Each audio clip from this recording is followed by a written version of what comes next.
This is video 5 on my video cycle of outer planetary cycles and the aspects they make to themselves. And here I'm going to bring in everybody's friend and my best mate, Saturn. Kronos, the father of time.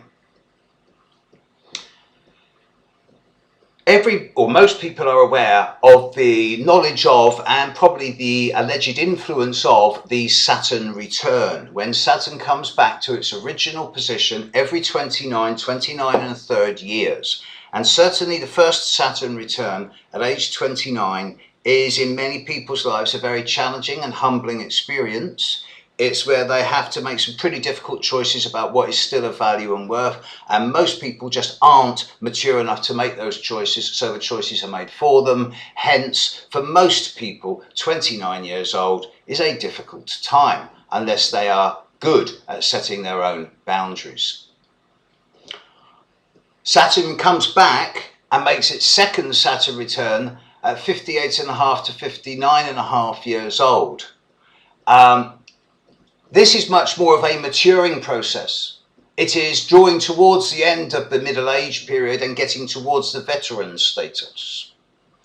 And at this time, there is a growing acceptance of the fact that the body is aging, that it's no longer physically quite as adept as it once was, and that there are certain new boundaries that need to be observed. And certainly at second Saturn return, most individuals, if they're sensible, will recognise that it's far easier to live within their own boundaries rather than those pushed on them by other people or their body or society or whatever environment.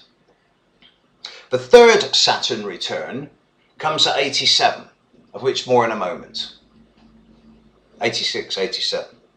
What I do find interesting when putting Saturn with the other planetary cycles is that, okay, Saturn opens the door at age 29, at which point you say, right, goodbye childhood. And then Saturn makes its second opposition to itself somewhere between aged 42, 43. And that's just after the outer planets of Uranus, Neptune and Pluto all complete their squares or oppositions. So it just does suggest some type of concluding process. If I were to summarise this, it seems that 28-29 opens the door and makes the individual recognise that it is no longer a world to just play in. It is a world to work in and to be disciplined, focused and concentrated in, making the 30s potentially an extremely productive, creative time.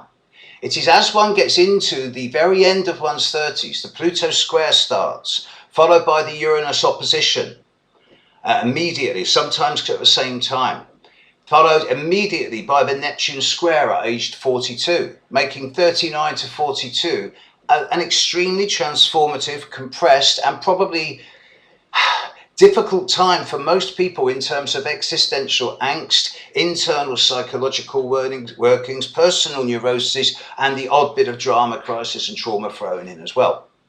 And then at age 43, Saturn comes up and goes, right, I'm opposing myself now. Time to look back over the last 3 or 4 years and go, right, what have I learned? What do I want? What don't I want?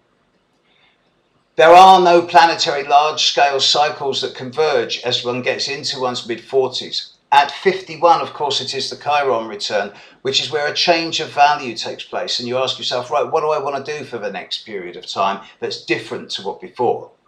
And then we come to the Saturn return at age 58, 59, the Uranus third square at 64, before we then come to the next big cycle, 84 years old.